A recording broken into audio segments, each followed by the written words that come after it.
We all have a jagged path that has gotten us to where we are. And I find that entrepreneurs seem to always land on the thing that they were supposed to do. Well, our guest today started as a military spouse, had a run in corporate procurement, turned into a decorated pilot and officer, and now is the CEO and founder and is a highly sought out motivational speaker. Elizabeth McCormick is the CEO and founder of Soar to Success International. She's written 20 books about leadership and helps leaders with their individual inspiration. And her calling is to help us CEOs elevate our performance, both personally and with our teams. Elizabeth McCormick, welcome to How I Turned the Corner. I'm happy to be here. So tell us a little bit about what you're seeing as some leadership trends right now in this new age of leading and managing people. Yeah, in the military, it was a command structure leadership, right? You received your leadership role because of your rank or your previous rank, then builds up to that rank, and what you say goes. Right. That doesn't work anymore. No. Even in the military, I haven't been in for a while, but I still have a lot of friends who are, and they've even said it's softening up. They're getting more feedback from, front line and all the way through to help make better decisions. And so, and they're really slow in making change. So CEOs, you have no reason to be slow in making change because the government got you beat, as far as leadership. So I think that's the biggest thing, is that as leaders, we need to listen to our people and seek it out. Like, we can't assume that somebody is coming to you. And so I'm a president of an association right now, and we had an issue at a meeting, and I had people come up and complain. And what we talked about as a board is, for every one person who says something, how many aren't? Absolutely.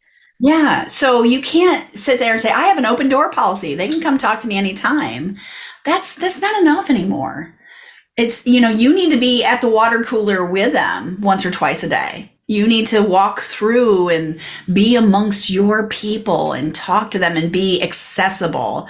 I think that's one of the visibility and accessibility are like the two big things that I have they're a framework for being a proactive leader. Mm-hmm.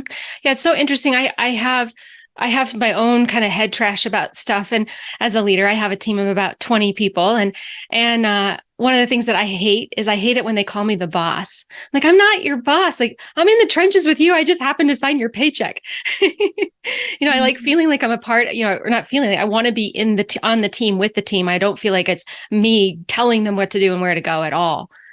Yeah. It is to kind of give the top down. And see, the one I always get is, I'm not bossy. I'm a motivational speaker. Like, I'm going to help motivate. And it's a mindset shift on it too. It's like, how can you get the best out of your people while with not being bossy, right? With not telling them what to do, but talking to them about how they can do it. Yeah.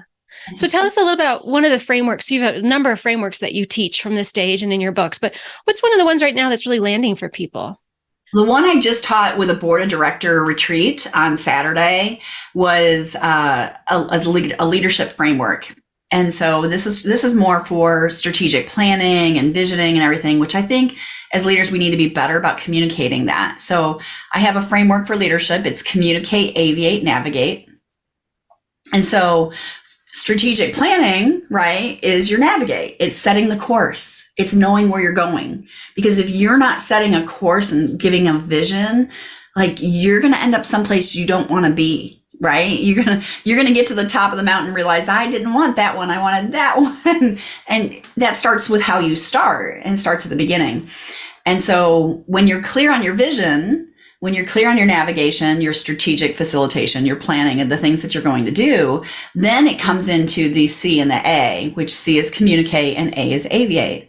So, and they really work together. So your communication, I don't have to, like, Kendra, like, communication is foundational for everything, right? So I mentor with John Maxwell. He's actually one of my mentors. I'm actually on his faculty, right, and help teach speakers with his team, which is huge, and it's a huge honor. And John Maxwell says, everything rises and falls on leadership. But then he says, leadership is influence, nothing more, nothing less. So then the question becomes, what's influence? And influence is about how you communicate, how you build rapport, how you interact. So to me, the communication, if you don't have a good communication, like you're on a weak foundation for your leadership, right? That communication becomes really important. So how we communicate, what we communicate, the verbal, nonverbal, all stuff I teach in my workshop, but having that strong communication and those skills as a leader first, and then aviate, because aviating is taking action. Because I know you're probably sitting there thinking, how is she going to make me aviate? And it's taking action. So if you take an action without communicating, did you just create a problem? Yeah. Right. So they don't know what's going on because you haven't communicated it. And if you communicate something and you don't do it, ooh, that's a really big expectation problem, right? They both create problems. So they work together. The communicate and aviate work together. And then the navigate's the driving force as to where it's going. But here's what happens. If you're taking action and communicating one thing and one plan, it's either going to take you closer to where you want to go or it's going to take you further away. Because there's no neutrality in leadership. Right. You're always working towards something. And if you're not actively working towards something, guess where it's taken you without you even realizing it? Back. Yep, exactly. You're floating away from it. And that happens. Procrastination. Oh, let's get more research. No, start something, do something, take an action, and then adjust. Because that's what happens. If your communication and your action isn't taking you where you want to go, as soon as you realize it's not taking you where you go, raise your hand. Whoa, let's reevaluate, right? And sometimes, and this is the juicy goodness right now, right? Sometimes it's taking you someplace better. So sometimes you take an action and you start communicating and you're doing all this and it's like even better than what you anticipated in your navigation. Then you revise your navigation.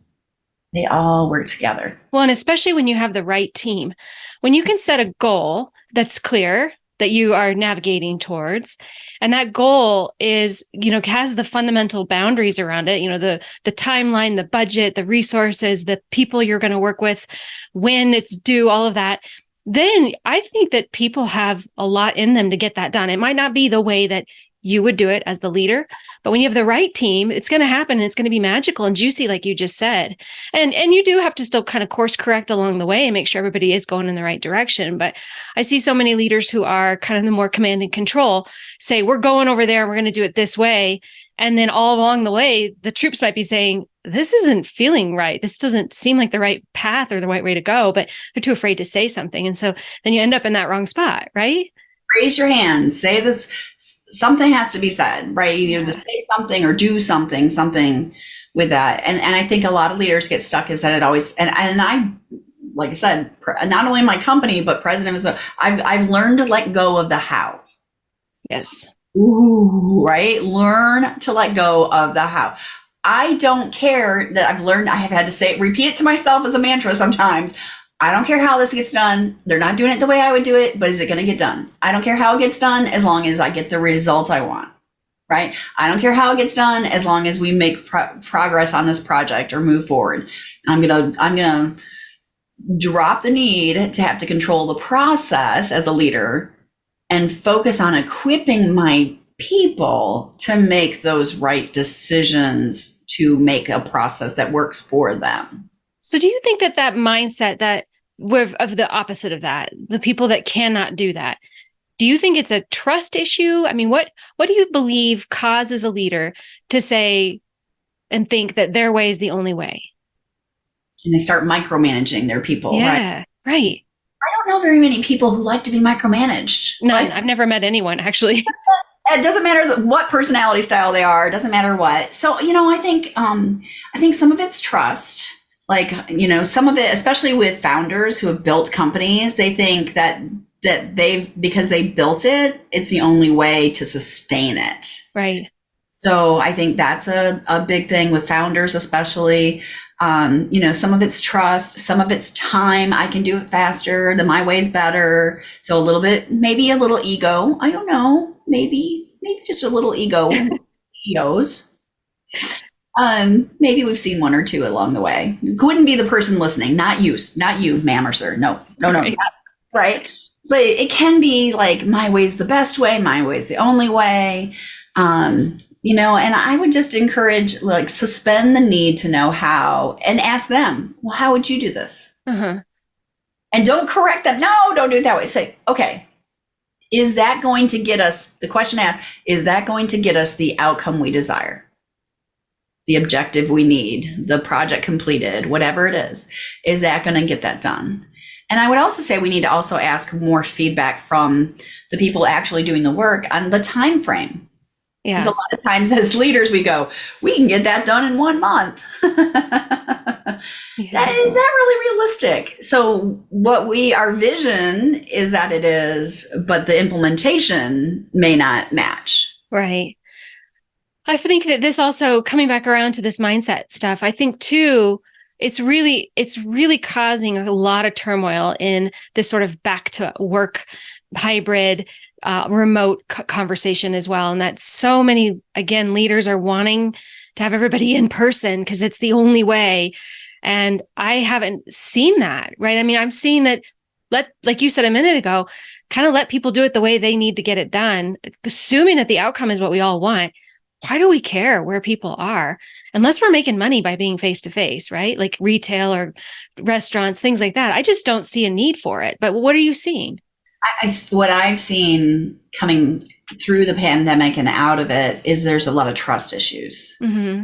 Like, how do I know they're really working 40 hours? How do I know, like, they don't trust their people are really working? And there are some exceptions, of course. I heard a horror story from an HR person about how they hired somebody and they weren't performing. They hired them during the pandemic to do remote work, but they weren't really performing and getting the work done. And they found out that the person was working a second job and was double dipping two full-time salaries and was not doing the full work at either one. Mm. Like, they were just like, that is bad intent. Like, that's bad intent. That's not good. Right. But I truly believe that people show up and bring the best they have and the abilities they are given and the resources that they have. So I really believe that if you go into it with that kind of glass more than half full, the optimist, of course, I always say it is full. It's airs something in there too, so it counts. But if they go in with that attitude of trusting your people will want to perform better for you than if you're like, I need to see when you're logged in and how much time you're doing, and I want to see your log and I want to see a timesheet, and you start micromanaging them and dictating the hours they work. I think that's the other thing with remote work is letting people have some, not all, some flexibility for their personal lives. Mm-hmm. And especially these younger generations, they want that freedom more than anything. Oh yeah. They want to say, I want to go, I want to work from home this day, and I need to visit somebody, but I'm going to work 4 hours here and then 4 hours at night the next day. As long as the work is done, as long as the hours get logged, as long as the results are happening, I think, again, we have to suspend that need to know how. Mm-hmm. Yeah, I totally agree. I mean, when I opened up my business back in 2011, so way, way, way before the pandemic, I set it up right away as come when you want and as you are. And I mean, to this day, I have literally no idea where anyone is on my team. I have no idea. I don't care though. Like I care about them, but I don't care where they are and what they're doing. It doesn't matter to me because the results are there. And so why would I want to micromanage that? If people are feeling like their whole person is coming to the table and they're able to do a great amount of work with that, why would I tell them what to do? It doesn't make any sense to me. And yet with the productivity surveys that have come out, all this data that we've seen is that people are more productive than ever. And yet leaders are still like, well, are you? And I'm like, okay, really? What more is it going to take? Like, really? What more is it going to take? What do you need? Yeah, so I spoke for a really big corporation, global corporation during the pandemic virtually, and they were like, "We're not going back. Like we're giving up our leases. Uh-huh. We're selling our real estate. Like we're not going back. It's cheaper for us to rent a hotel ballroom when we need to meet in person or a conference center as we need it than to maintain the space Mm-hmm. and to Well, bring everybody in. And their employees are happier. They can all do that. I mean, obviously there's some jobs like a call center, you have to respond to calls or, where you need obviously want to have set time. So I think then it gets into, again, the communication, being really clear what the expectations are and evaluating work. Cause I think we assume everybody can do the work like we do. And not everybody, it might be as fast or as slow as we are, right. depending on the task, right? So, I think getting them involved with HR and the job description, like how much time should this really take? What's a realistic range of time for this job? And this is what our expectations realistic. So I was talking to someone that's in HR, and she said that the CEO had this expectation of a new hire to be completely on board and at full operational speed within 60 days. Like 60 days, there's no way. They can maybe one or two tasks within this. And it depends. Are they coming with already prior experience? Do they know the computer system? I mean, there's so many variables. And she's like, do you think that's realistic? I'm like, no. I mean, think about it. If you were to switch companies or even switch jobs, let alone switch industries or roles, when do you start feeling comfortable? I think that's a good question. Like, when do you start feeling like, okay, I know my stuff. I know what I'm doing. I don't need to ask as many questions. Like 2 months. Well, and I think it's a joint effort too. Like, when does the manager feel that person is able? And when does the person feel like they are able and confident? It's a combination, because I think newer employees who want to prove themselves can sometimes come in with that feeling of, I got this.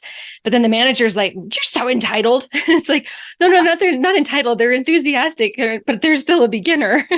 And so the manager and the employee, I think, have to agree, yes, I'm able and I'm confident. Yeah. Yeah, absolutely. And that's when the onboarding period is through. But no, I totally agree with you. Matter of fact, one of the things we do is we do a lot of management training specifically for really accessible for small businesses who don't have a lot of training budget. And we have this great management training program. And that's one of like our key things, is how important that onboarding period is, which I think that word just sort of destroys the concept, because it's really like job acclimation. Like, can you do this job? Right. But onboarding's turned into like, you got your badge and you know where the bathroom is. And it's like, that's orientation. Exactly. There's a lot more to that. My very first corporate job, when I got out of the military, my very first corporate job, I worked my way up from an inventory accountant, because I did, whenever you don't fly as a pilot, whenever you don't fly, you have another job. So at my last duty assignment in Germany, I did logistics, inbound, outbound, property management. And the property management in the military is your inventory and your materials and your helicopters and the guns and all the different things like that. Mm-hmm. It's not like physical property. I guess physical. It's not like apartments or real estate, right? So I did that for 2 years while you fly like 1 or 2 days a week, sometimes 3 days a week if you're lucky. And then the other days you have to have a job. So my job was the property management piece, which gave me the logistics experience to go into a corporate job when I was injured, and they sent me back to the States.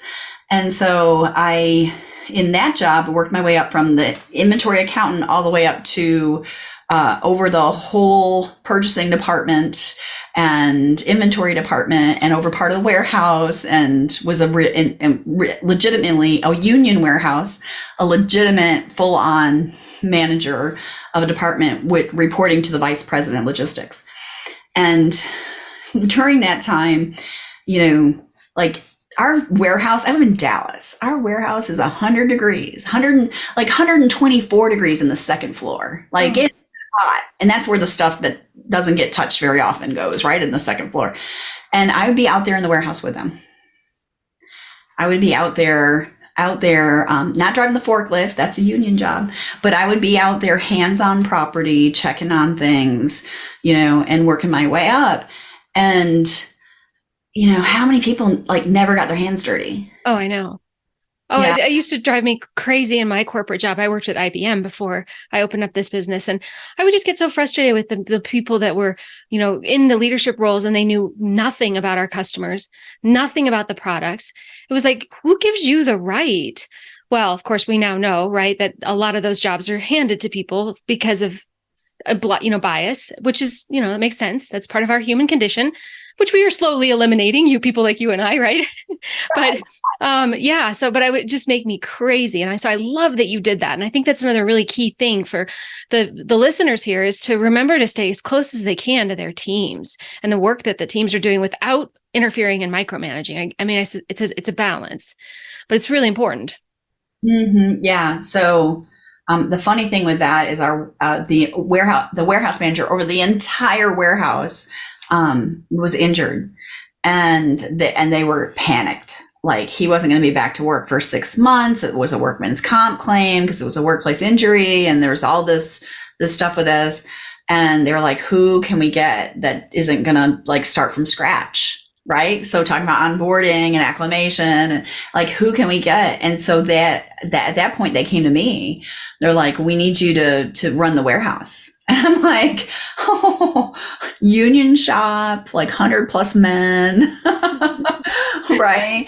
I'm like, and plus I would still be doing my own job and everything. And I'm like, okay. He's like, here's the deal.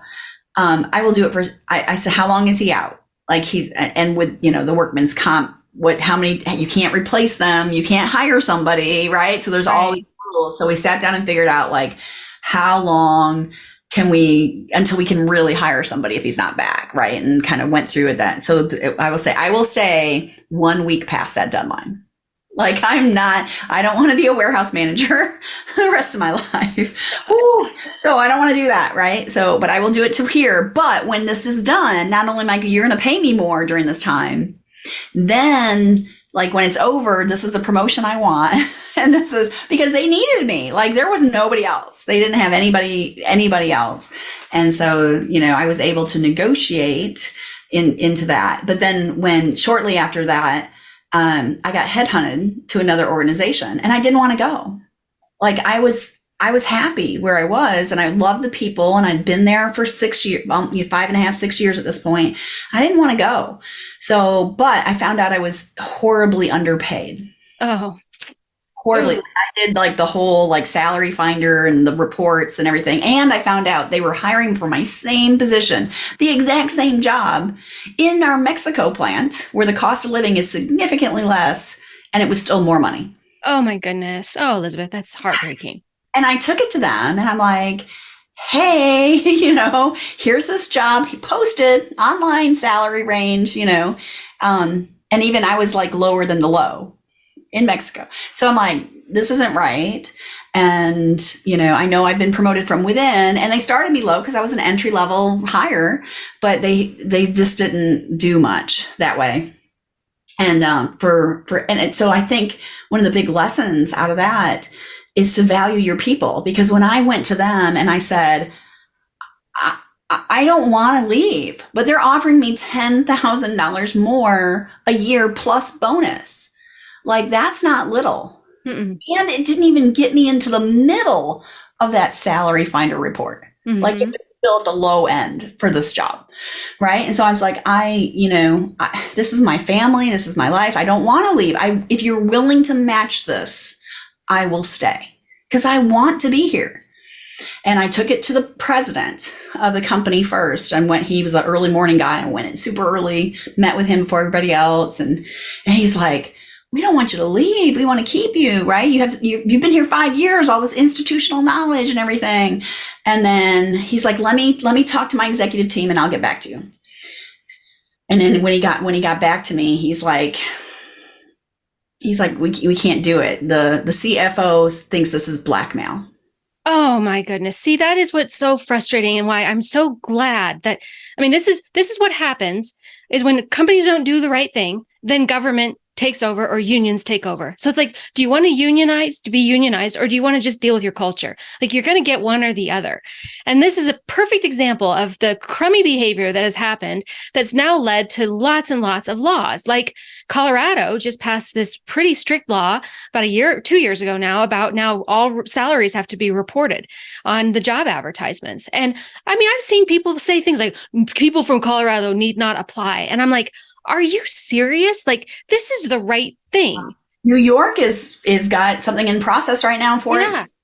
So, here's the crazy thing, Kendra, is that when I left, right? So, and I did 2 weeks notice, made sure everything was organized, everything was filed, wrote out a ton of new processes that I knew in my head, like, and could do like this, wrote out all the processes, did everything right when I left.